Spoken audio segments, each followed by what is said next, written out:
అందరూ ఎంతగానో ఎదురు చూస్తున్న తెలుగు 'బిగ్ బాస్' సీజన్ 8లో 12వ వారం ముగియబోతుంది. ఇందులో భాగంగా 'బిగ్ బాస్' స్టేజ్ మీదకి గ్రాండ్ ఎంట్రీ ఇవ్వడం జరుగుతుంది హోస్ట్ నాగార్జున గారు. ఈరోజు వీకెండ్‌లో అదిరిపోయే పెర్ఫార్మన్స్‌తో అయితే ఎంట్రీ ఇచ్చిన హోస్ట్ నాగార్జున గారు హౌస్‌మేట్స్ చేసిన తప్పొప్పులను నిలదీస్తూ ఉంటారు స్టేజ్ మీద నుంచి. ఒక్కొక్క కంటెస్టెంట్స్‌తో మాట్లాడుతూ పృథ్వీ మీద చాలా సీరియస్ అవ్వడం జరిగింది. "ఏంటి పృథ్వీ, మరొక్కసారి నీ అగ్రివేషన్ చూపించావు. ఫౌల్ గేమ్ ఆడావు. అలాగే గ్లాసుల టాస్క్‌లో కూడా టేస్టీ తేజ గ్లాసులన్నిటిని ఎందుకు పాడేశావు? ఎందుకు ఫౌల్ గేమ్ ఆడాల అనిపించింది నీకు?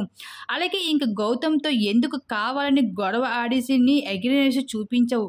అంటే ఎన్ని రోజులు నీ అగ్రివేషన్‌ని దాచుకొని ఇన్ని రోజులు నటించావా? అంటే ఈ ఫౌల్ గేమ్ ఎందుకు ఆడాలనిపించింది? బిగ్ బాస్ హౌస్‌లో ఉంటావా? పోతావా?" అంటూ చాలా సీరియస్ అయితే పృథ్వీ మీద అవ్వడం జరిగింది వీకెండ్‌లో నాగార్జున గారు.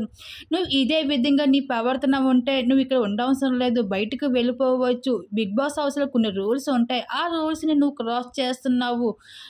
నీకు జనాలు ఎప్పుడు నిన్ను ఇష్టపడాలి తప్ప కానీ నిన్ను ఎప్పుడు కూడా నువ్వు ఈ విధంగా ఉంటే ఎవరు కూడా ఇష్టపడరు" అంటూ గట్టిగా వార్నింగ్ ఇవ్వడం జరిగింది నాగార్జున గారు.